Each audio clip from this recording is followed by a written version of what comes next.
E aí a gente aprendeu no primeiro sermão que a fé dos outros é a fé dos outros.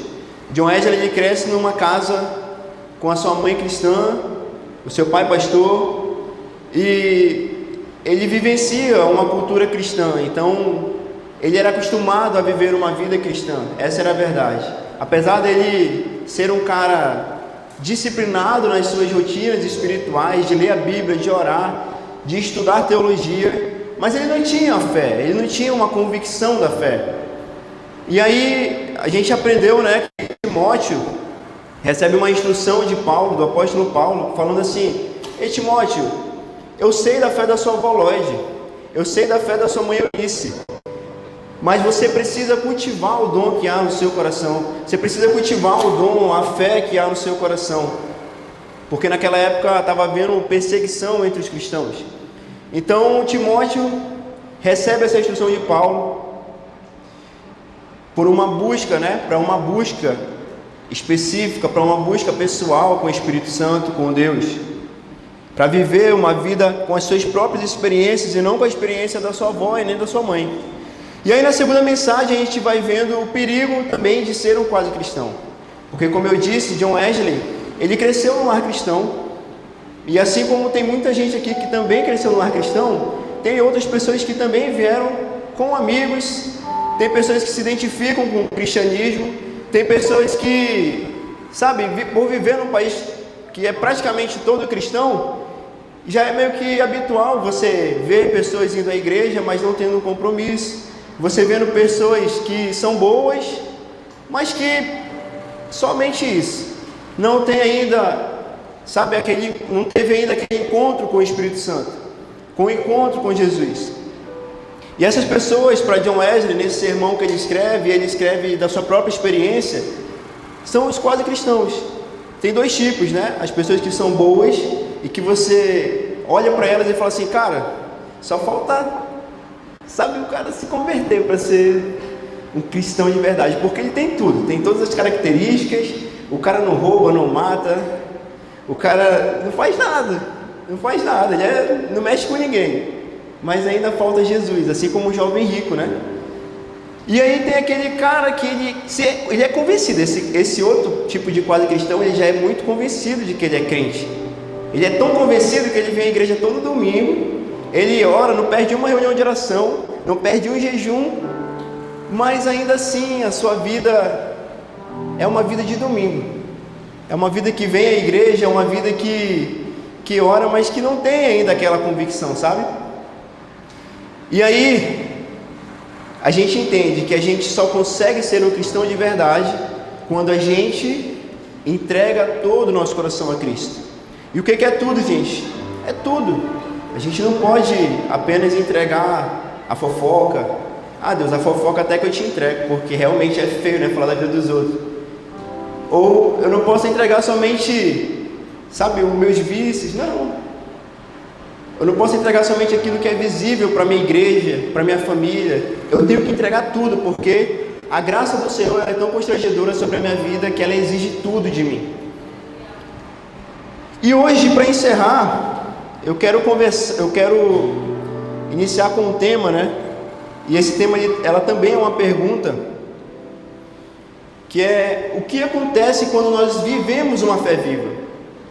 A gente já viu aqui o que acontece quando não vivemos uma fé viva, né? Mas agora, o que acontece quando nós vivemos uma fé viva? E para responder essa pergunta, a gente vai abrir lá em 2 Pedro, no capítulo 1. É um texto um pouquinho longo, mas começa no versículo 3 até o 11. E aqui a gente vai entender algumas coisas.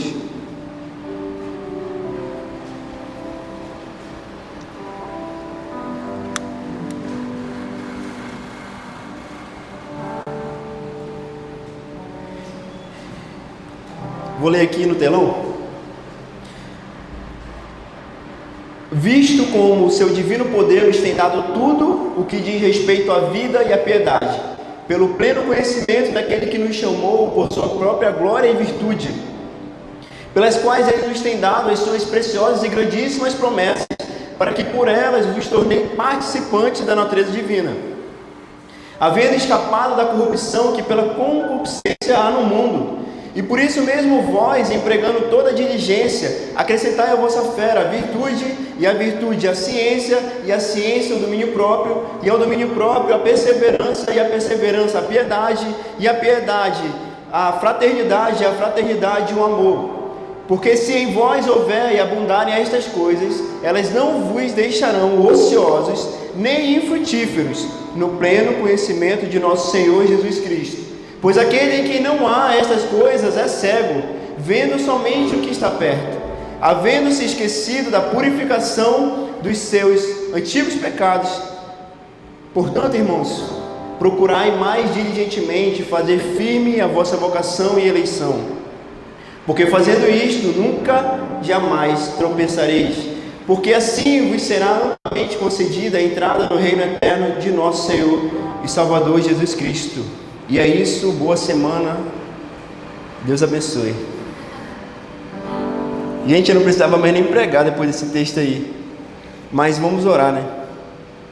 Senhor Jesus, muito obrigado, Pai, pela Tua presença nesse lugar. Muito obrigado, Senhor, porque nós cremos que o Senhor continua fazendo, Pai, que o Senhor é o mesmo Deus de Abraão, o mesmo Deus de Isaac, o mesmo Deus de Jacó, o mesmo Deus que enviou seu Filho, Pai, para morrer pelos nossos pecados. O Senhor é Deus que cura, que restaura, que liberta. E o Senhor é Deus que está aqui nesse lugar, Pai. Faz algo novo, faz de novo em nosso meio, Jesus. Nos transforma, Senhor, nos traz arrependimento nessa noite, Pai. Tira, Jesus, os corações de pedra, Senhor, e coloca, Pai, Espírito Santo nos corações, Pai, em nome de Jesus. Em nome de Jesus.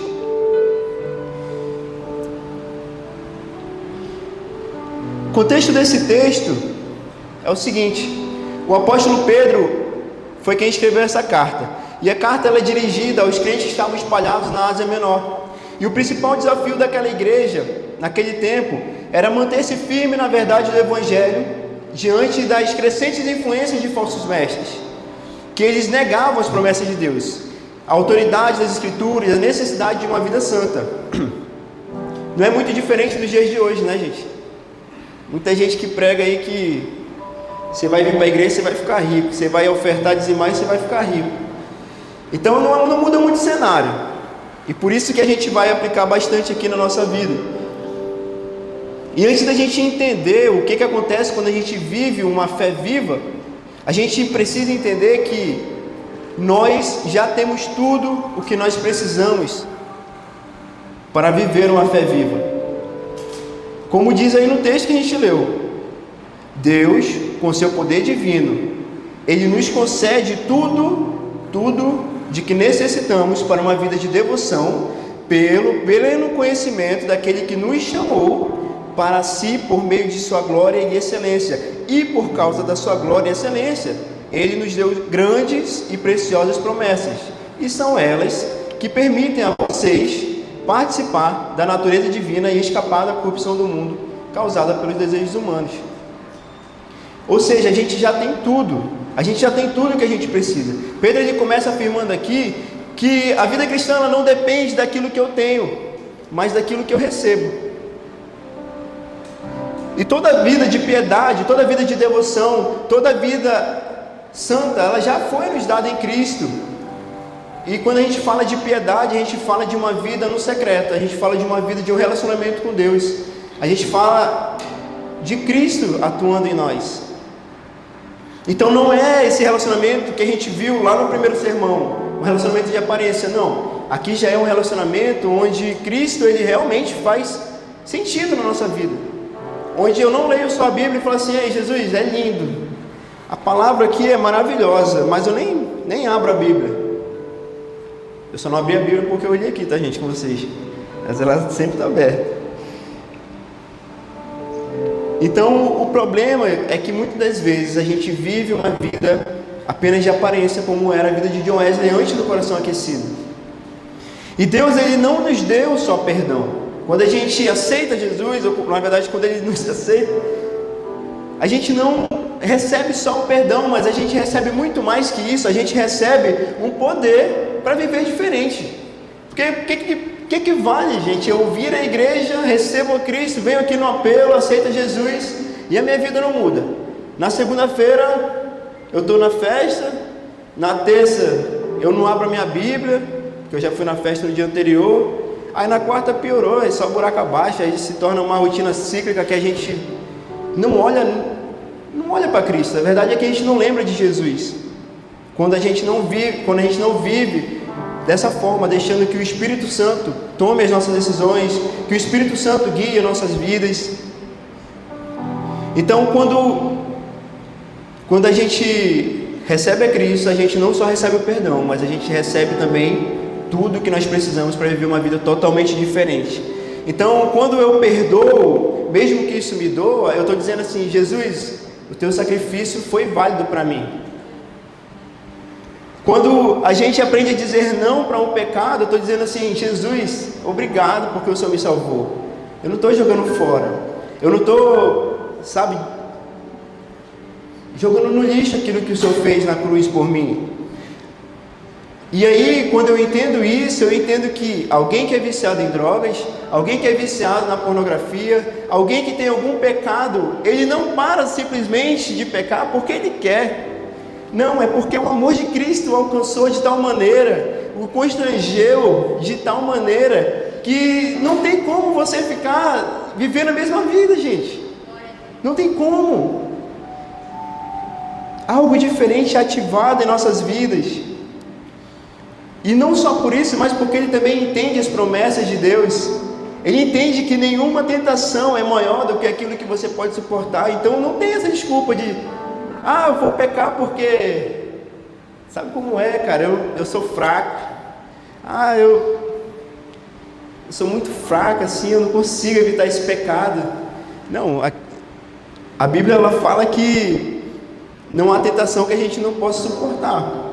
Então essa é a verdade que você tem que acreditar. Essa é a verdade que você tem que tomar posse para a sua vida.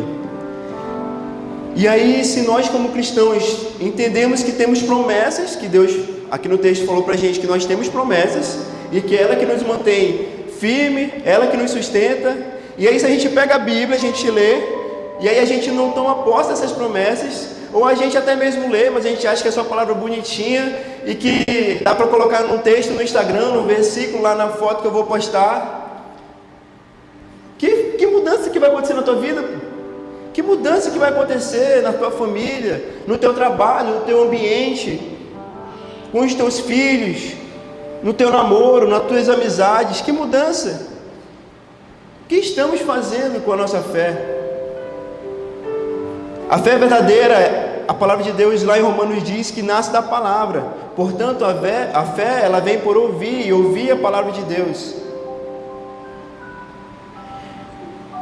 E aí, diante disso, eu te pergunto: como que nós vamos manter uma fé viva se nós ignoramos aquilo que Deus já declarou sobre as nossas vidas? Duvidar das promessas de Deus é como se a gente pegasse uma carta que Jesus escreveu para a gente e a gente falasse assim: eu não vou ler essa carta, ela não é de alguém muito importante para mim não. Ou a gente até pode ler, mas a gente só considera palavras lindas, mas não edificantes, mas que não tem, um real sentido na nossa vida, e que aquele momento que a gente está vivendo ainda está tranquilo, e dá para a gente ir levando, e aquilo que Jesus falou para a gente dá para ser adiado. É isso que acontece quando a gente lê a Bíblia, a gente ouve lá as palavras dele, e a gente não pratica. E a palavra, gente, é interessante, porque ela está cheia de promessas. E aí você pode falar assim: Rafa, mas eu não tenho o costume de ler a Bíblia. Eu leio a Bíblia, mas eu não tenho, uma boa memória. Então eu vou te lembrar aqui. Tem umas promessas aqui interessantes, que lá em 1 João 1,9 diz assim: se confessarmos os nossos pecados, Ele é fiel e justo para nos perdoar e nos purificar de toda a injustiça. Aqui é uma promessa para você: se você confessar o seu pecado, Deus é fiel e justo para que Ele perdoe e purifique. Deus é aquele que pega o teu pecado e não apenas perdoa, mas Ele esquece. Porque se Ele não esquecesse, você não estaria de pé, você não estaria vivo. E aí muitas pessoas elas carregam uma culpa por não acreditar nessa promessa. Cara, quando você confessa, Quando você recebe Jesus, Ele te perdoou, Ele te limpou. Você não precisa mais viver sobre o poder do pecado, mas sim sobre a soberania da graça de Deus. E aí Jesus, Ele fala assim, lá em Mateus 28:20: e eis que estou convosco todos os dias até a consumação do século. Mais uma promessa, você não está sozinho, Jesus é contigo, até o final dos dias Ele é contigo, e depois Ele vai ser contigo eternamente. Aí Ele também fala: a minha graça te basta, porque o poder se aperfeiçoa na fraqueza.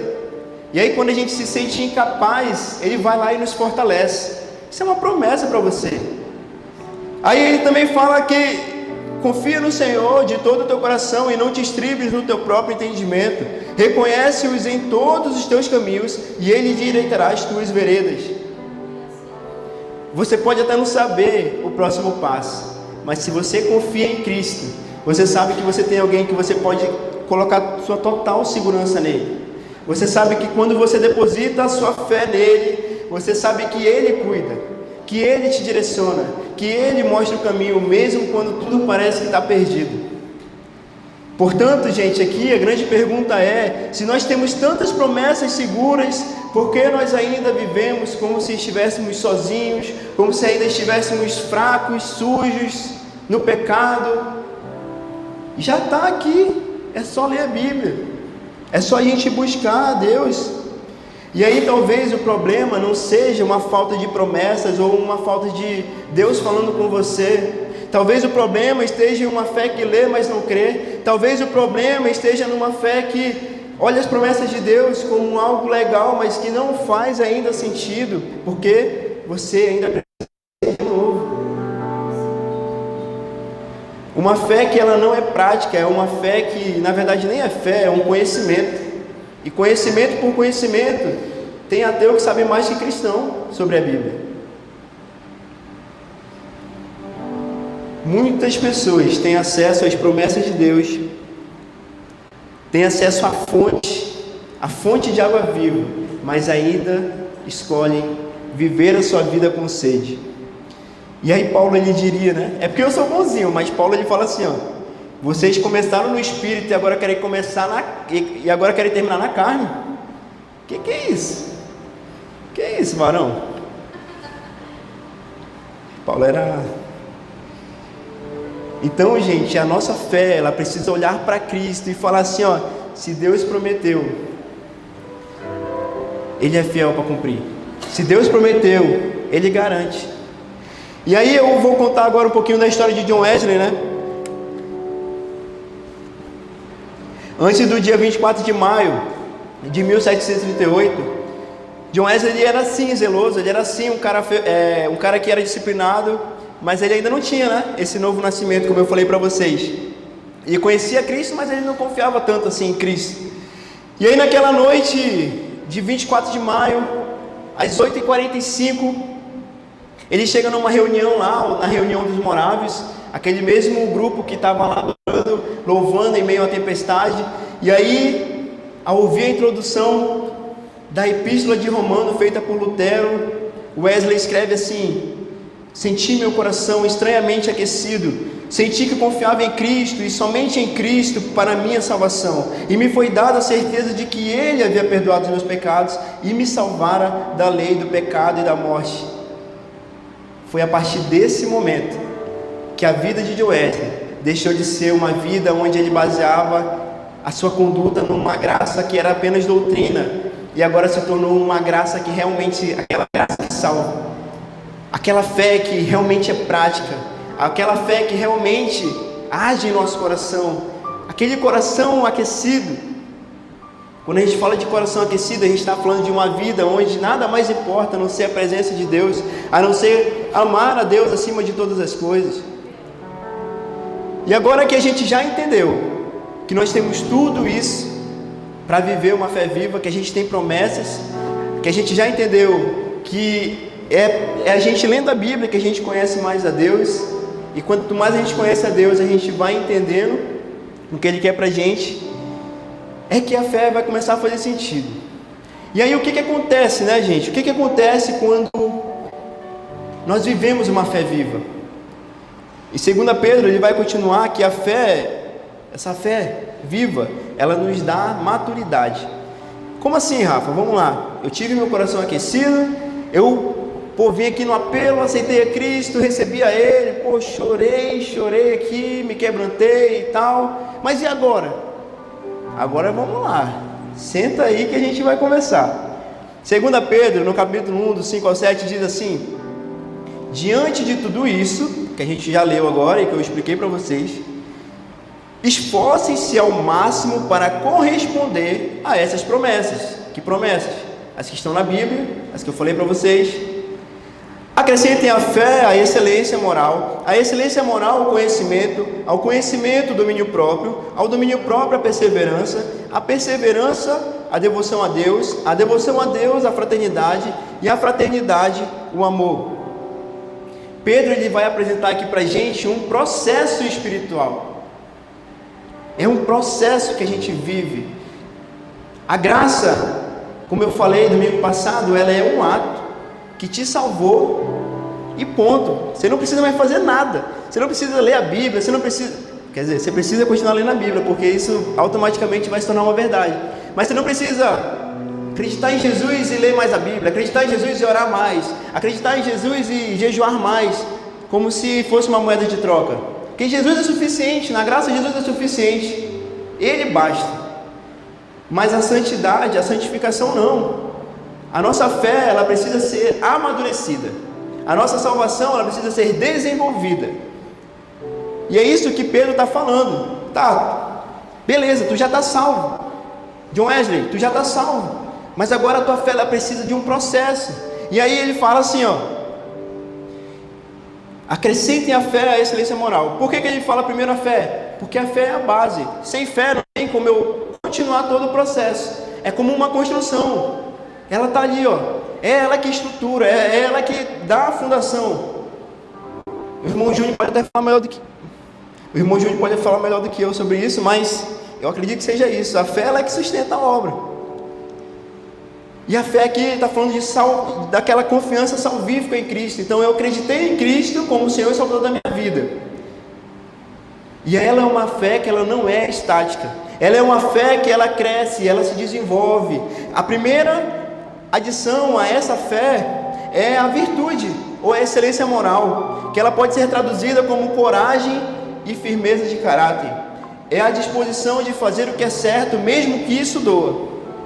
Então, imagina, você acabou de se converter, aí você vai para o trabalho, aí lá no trabalho surge uma situação em que você precisa fazer algo errado para ser promovido. Um cara que vive uma fé viva, um cara que acrescentou a virtude a essa fé, ele fala assim, aqui não, garotão, não vou viver isso, eu não vou fazer isso porque, primeiro que moralmente isso não é certo, mas principalmente porque eu conheci aquele que mudou toda a minha vida, e eu não preciso de uma promoção, e eu não preciso de algo a mais para que eu seja feliz. Se for desse jeito, eu não quero. Imagina, teu salário era 2.000, vai para 10.000, faz diferença. Mas a virtude é aquela que faz o bem, é aquela que faz a coisa certa, mesmo que isso doa. E aí ele fala assim, a essa virtude, a essa excelência moral, aplique o conhecimento. E aqui o conhecimento, ele não é só você ler não, mas é você usar a sabedoria, é você praticar, é você aplicar. É saber como viver de forma agradável a Deus. Não se refere apenas ao conhecimento teológico, como eu falei, até ateu sabe, até o diabo sabe. Mas se refere ao discernimento espiritual no dia a dia. Ou seja, agora quando eu vivo a minha vida baseado naquilo que o Espírito Santo quer para a minha vida, para a minha família, para o meu trabalho. Eu pergunto a Ele, Espírito Santo, me ajuda a tomar essa decisão, o que eu preciso fazer nessa situação? Eu começo a discernir o que agrada a Deus e o que não agrada, porque eu busco a Ele conhecimento, e aí eu vou praticando isso.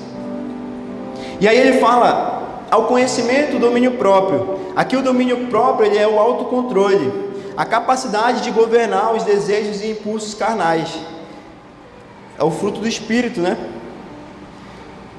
E aí esse domínio próprio, ele não é apenas para aqueles pecados grosseiros que todo mundo vê que você erra mesmo, mas é um domínio próprio que age até nos mínimos pecados, até naqueles pecados que às vezes a gente sabe que ninguém vai saber, mas que você precisa. É um cristão que já entende a vontade de Deus para a sua vida, é um cristão que foge da tentação, do descontrole financeiro, é um cristão que ele foge da ira, que ele não mente, ele segura a sua língua para não fofocar. Esse é o cristão do domínio próprio, porque ele entendeu, quando ele foi salvo, que ele precisava ficar uma virtude na sua fé, e aí da sua fé, o conhecimento, e esse conhecimento faz ter esse domínio próprio.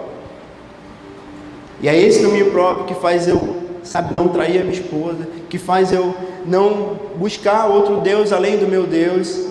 E esse outro Deus pode ser o dinheiro, pode ser as mulheres, pode ser as amizades, pode ser o meu trabalho.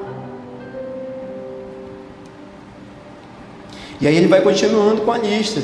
Ao domínio próprio, a perseverança, e a perseverança aqui ela é mais que paciência. É você persistir firme mesmo diante das dificuldades, porque a vida do crente não é fácil. Já dizia o meme lá, né? Não é fácil.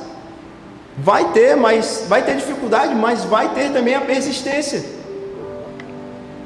Porque não é fácil, gente, você controlar, você ter domínio próprio. Não é fácil você buscar a Deus quando a coisa mais fácil a se fazer é você seguir o mundo e falar assim, cara, tá tão perto aqui, é só eu fazer isso. Mas se isso fere o Cristo que morreu por você na cruz, será que vale a pena? Será que vale a pena jogar fora toda uma história de amor para apenas satisfazer o desejo da sua carne? Persevere, mesmo que isso doa, mesmo que isso seja difícil. E aí a perseverança ela vai te levar a uma vida com Deus. Ela fala que vai te levar a perseverança, a devoção ou a piedade, né? E aí é o que? É uma reverência a Deus, é um temor ao Senhor, é o resultado visível de que tem uma fé viva, de que tem uma fé que obedece ao Senhor. À medida que a gente persevera, é à medida que a gente vai se aproximando de Cristo, é à medida que a gente vai deixando as coisas desse mundo, dizendo para elas que elas não fazem mais sentido, e falando assim, eu encontrei algo melhor, eu encontrei o meu tesouro. E aí desse tesouro, ele fala que vai a fraternidade, e essa fraternidade aqui ele está falando de um amor entre irmãos, de um amor que ele realmente é aquele amor familiar, é aquele amor que você tem pelo seu irmão. A ideia aqui é clara, se você tem uma vida com Deus, você tem uma vida de amor pelo próximo, pelos seus irmãos, ela nunca é isolada, a vida com Deus nunca é isolada. E aí esse amor, ele vai se manifestar no cuidado, no perdão, no serviço. E aí a essa fraternidade, ele fala que o último ponto aqui é o amor. E aqui ele fala de um amor que é incondicional. Aqui ele fala de um amor que não é baseado naquilo que o outro faz por mim, para eu poder amar de volta. Porque não é esse o amor de Cristo por nós. O amor de Cristo por nós, ele é um amor que a gente bagunçou com ele. A gente falou assim, Jesus, tu não vale nada. Porque quando a gente serve ao pecado, quando a gente serve ao mundo, a gente fala isso. Jesus, eu não quero estar contigo. Mas mesmo assim, ele decidiu te amar. E é esse amor que ele está falando aqui. É esse amor. E é por causa desse amor, porque ele me amou primeiro, que eu me aproximo de Cristo. E aí Cristo, ele faz o quê? Ele me faz enxergar com os olhos de Cristo as outras pessoas. E aí eu já não consigo mais tratar o meu irmão que me fez mal, que me caluniou, que fez fofoca sobre a minha vida, da mesma forma. Aí eu já não consigo mais pegar aquela pessoa que me roubou, que matou um familiar meu, e é pesado, eu sei, mas querer devolver aquilo, porque o amor que ele está falando aqui é o amor que ele ama os inimigos, é um amor que perdoa aquelas pessoas que não merecem o seu perdão, é aquele amor que se doa, mesmo que não haja um retorno, é um amor que reflete o caráter de Deus. É esse amor que ele está falando aqui. E sabe, isso aqui é o que acontece quando a gente vive uma fé, quando a gente deixa essa fé que a gente recebeu lá no início, ser amadurecida. A gente se torna cada vez mais parecido com Cristo. A gente começa a caminhar e aí as pessoas olham pra gente e falam assim: cara, mas tu é diferente, né? Tu tem uma áurea, tu tem um negócio. Mas na verdade elas não sabem, mas é o Espírito Santo na sua vida. Mas é Jesus na sua vida. Não é porque você é gente boa não, é porque você conheceu um cara que mudou a tua forma de viver, te amadureceu. Porque se fosse por você, meu irmão, as outras pessoas estavam lascadas. É somente porque Cristo vive em mim que eu posso amar, que eu posso viver tudo isso. E aí a gente vê que a vida de John Wesley reflete exatamente isso. Após ele ter vivido o coração aquecido, né? Essa experiência onde marcou, onde realmente selou a salvação dele ali, onde ele teve um encontro com Cristo, aí ele começa a buscar ainda mais, ele começa a se chegar ainda mais a Cristo. E aí, lá em 1º de janeiro de 1739,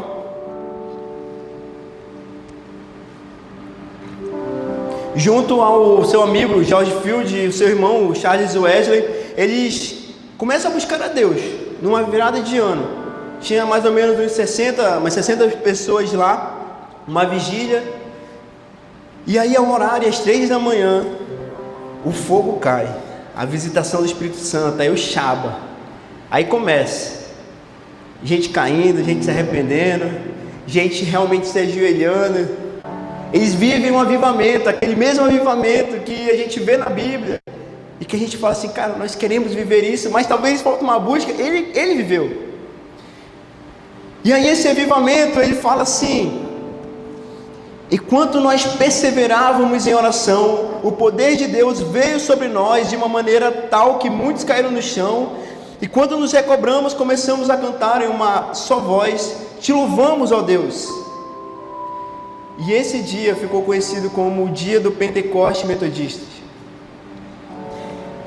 A fome e a sede de John Wesley e de seus amigos era tão grande que eles buscavam a Deus de todo o seu coração, e eles experimentavam a Deus, e eles viveram isso de fato, viveram essa verdade. E aí a gente fala tanto hoje, né, em avivamento, a gente fala que a gente quer viver um avivamento, a gente canta que quer viver um avivamento, mas não existe avivamento sem levar a lenha até o altar. Não existe avivamento sem a gente colocar a lenha no fogo. Não existe avivamento sem a gente derramar o nosso coração a Cristo, sem a gente buscar as práticas espirituais, sem a gente orar, sem a gente ler a Bíblia, sem a gente jejuar. Não tem como ter avivamento, porque não tem relacionamento com Deus. Só há avivamento, gente, quando há uma entrega, quando há um coração disponível para o Senhor fazer aquilo que Ele quiser. A fé viva é aquela fé que cresce. A fé viva é aquela fé que produz em nós um amadurecimento. E aí eu pergunto: será que os nossos frutos, a nossa vida, tem apontado para Cristo? Será que a nossa busca ela tem se limitado somente ao domingo? Ou como eu falei, né, semana passada, tem sido o famoso crente micro-ondas, né? Esquenta no domingo, esfria na segunda. Será que eu tenho desenvolvido a minha salvação? Será que Cristo tem sido uma verdade na minha vida? Que a gente possa analisar a nossa vida nessa noite, assim como antes desse dia do coração aquecido John Wesley fez. E aí a gente vai para o segundo ponto do que a fé viva ela produz uma transformação visível. 2 Pedro, do 1, do 8 ao 9, vai nos dizer: quanto mais crescerem nessas coisas, mais produtivos e úteis serão no conhecimento completo de nosso Senhor Jesus Cristo. Mas aqueles que não se desenvolvem desse modo são praticamente cegos, vendo apenas o que está perto e esquecem de que foram purificados de seus antigos pecados.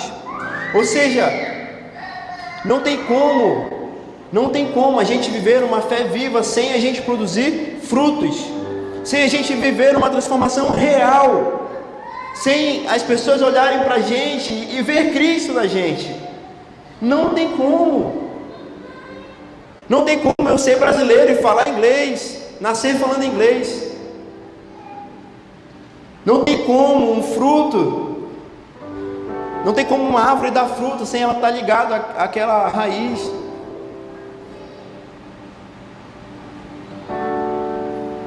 A fé viva é aquela que gera um despertar em nós. A fé viva é aquela que traz à nossa vida uma clareza de que realmente nós somos de Cristo. De que realmente, quanto mais eu conheço a Cristo, menos de mim e mais dele. Quanto mais eu vivo, quanto mais eu busco as coisas do alto, mais eu busco uma vida de santidade, porque a minha fé, ela não é morta, mas ela é viva. E a fé viva é aquela que produz frutos. E aí, depois de Aldesgard, que foi a experiência do coração aquecido, o John Wesley ele passou a pregar ao ar livre. E aqui a gente já começa a ver as reais transformações na vida dele. E aí, quando ele começa a pregar ao ar livre, ele está falando para a igreja daquela época. Ele está, na verdade, tomando uma atitude disruptiva, porque a igreja daquela época ela era bem na caixinha. Ela era bem tipo assim: ah, não pode isso, não pode aquilo, porque você vai ser um herege, não sei o que, aquela coisa, sabe? Meio engessada.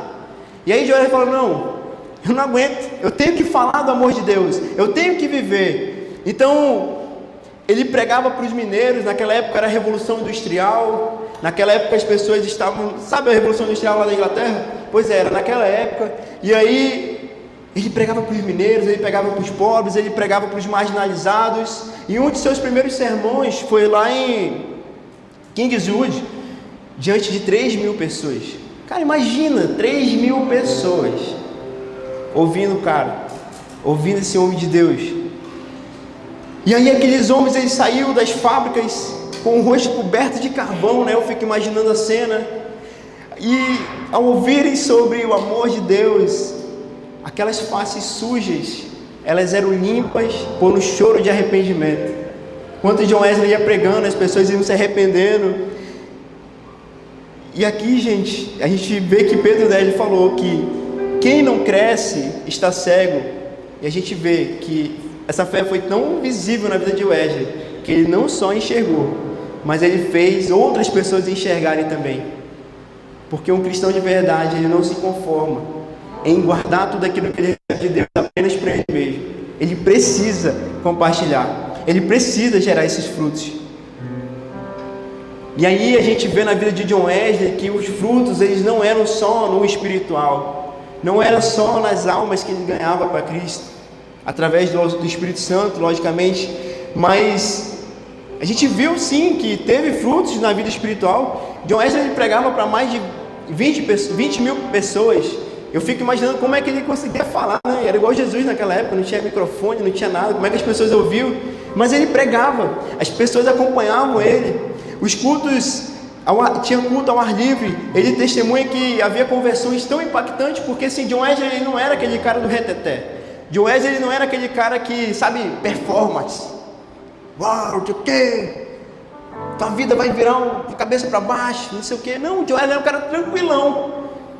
E aí, ele falava que as pessoas caíam em arrependimento, que as pessoas no final da reunião estavam tudo chorando, sendo libertas, vivendo aquilo que Deus queria para elas. E ele ficava, cara, só pode ser Deus, porque de mim não tem nada bom. E aí ele que criou também as células, os grupos pequenos, ele que tomou essa iniciativa. Enfim, ele teve frutos espirituais. Mas sabe, houve também um impacto na sociedade, porque o cristão ele não é só cristão no espiritual. Não é só tipo assim, eu sou crente só aqui na igreja. Não, eu sou crente também fora da igreja, principalmente. E aí os frutos dele gritavam. Naquela época era muito comum as pessoas serem viciadas em álcool. E aí depois desse avivamento, e depois que John Wesley realmente começou a pregar a Cristo de verdade, assim, com todo o seu coração, juntamente com seus amigos, o alcoolismo lá na Inglaterra começou a diminuir. As pessoas começaram a parar de jogar os jogos de azar, que também era febre na época. Elas pararam de brigar, elas pararam de se prostituir, e E é claro que tinha, né? Mas teve uma diminuição significativa, especialmente entre os operários, entre as pessoas que trabalhavam ali na fábrica, que realmente ele pregava ali, ouvia o John Wesley. As relações familiares foram restauradas naquela época, porque o álcool tomava conta das famílias, e aí os maridos abandonavam as esposas, brigavam com as esposas, mas muitos foram retornando para os seus lares. As fábricas e as minas daquela época tiveram uma mudança significativa com os operários, porque eles começaram a ser mais éticos, eles começaram a ser mais compromissados, eles começaram a ser mais crente mesmo. E aí ele fundou também escola para crianças carentes, ele fundou orfanatos, clínicas, visitação. Historiadores acreditam que o avivamento metodista ele evitou uma revolução sangrenta na Inglaterra, como a que aconteceu na França, fruto de uma busca pelo Senhor, fruto de uma entrega pelo Senhor. Wesley escreveu, Wesley editou e publicou centenas de livros e panfletos, e muitos deles com ensino teológico prático e acessível para aquelas pessoas, porque naquela época os ricos comandavam. Então ele ministrava bastante para os pobres, se importava bastante. Ele incentivou a educação universal, inclusive a feminina, que era algo raro na época. Formou milhares de pregadores que eram leigos e que a igreja falava assim: cara, tu não pode ser pregador porque tu não tem faculdade, porque tu precisa passar por todo um processo. Aí John Wesley ia nos lugares que ele ia pregar e tal, aí levantava um e cuidava das pessoas que ali ficavam. E aí, após a morte dele, o movimento que deu origem à nossa igreja, a igreja metodista, influenciou movimentos como o movimento da santidade, o pentecostalismo, as diversas missões protestantes pelo mundo. E é isso, gente, é isso que acontece quando a gente vive essa vida, quando a gente vive uma vida aos pés do Senhor, quando a gente vive uma vida onde o Evangelho realmente transforma, onde o Evangelho grita, não porque eu falo que eu sou crente. As pessoas não precisam chegar e eu falar: eu sou crente, eu prego, eu oro na minha igreja. Elas precisam ver, elas precisam ser tocadas pela sua gentileza, pelo seu amor, pela forma como você se relaciona. E aí o terceiro e último ponto que a gente vai ver é que a fé viva, ela vai confirmar aquilo que o Senhor derramou sobre a sua vida, a vocação, e ela vai te levar até o fim. 2 Pedro 1, do 10 a 11 diz que só trocar aqui rapidinho.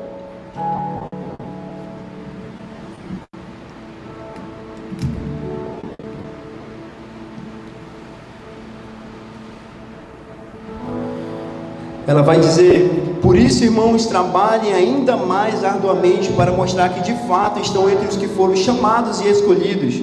Façam essas coisas e jamais tropeçarão. Assim a sua entrada no reino eterno do nosso Senhor Jesus será acompanhada de grande honra. Ao contrário de que muitos pensam, a graça, ela não é uma graça de descanso passivo. Não é porque eu fui salvo e agora eu me acomodo, porque eu já fui salvo, eu não preciso mais fazer nada. Não, a graça é aquela que fala assim: cara, eu já sou salvo, mas a minha família não é salva, mas o meu amigo não é salvo. Então eu vou pregar para esse amigo até ele conhecer a Cristo. Eu vou apresentar Jesus a esse meu amigo até ele provar daquilo que eu consumo todo dia, daquele relacionamento com Deus que é tão forte na minha vida, que eu quero que outras pessoas vejam. A graça do Senhor, ela nos constrange e nos move.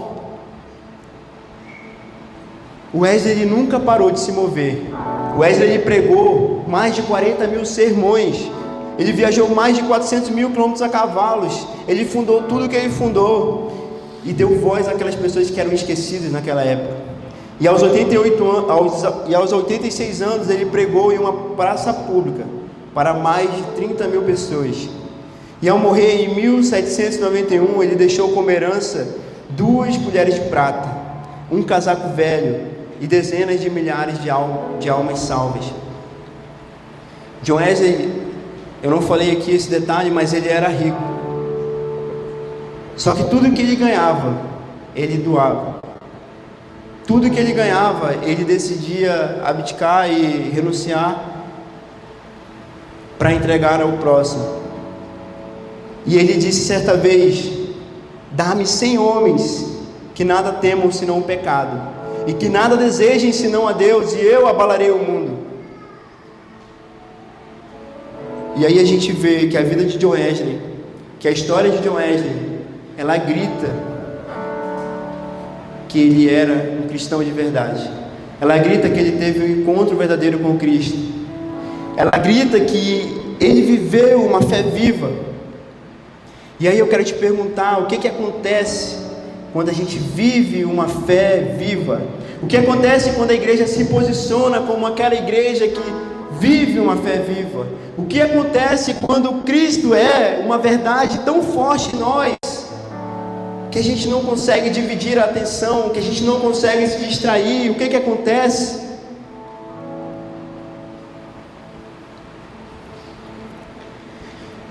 Eu não sei vocês, mas essa semana me marcou muito toda essa busca da igreja, todo esse tempo de oração que nós tivemos, e quem participou sabe o quanto foi prazeroso, o quanto foi incrível.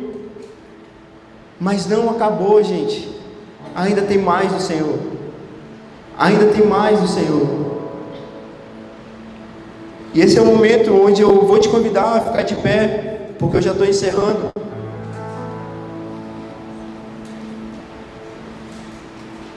E esse é o momento também que eu quero te convidar a você analisar a sua vida.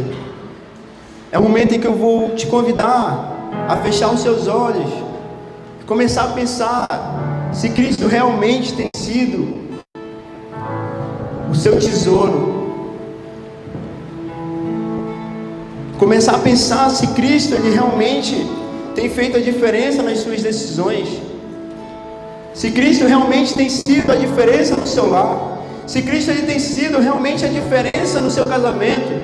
Se Cristo ele tem sido tudo para você.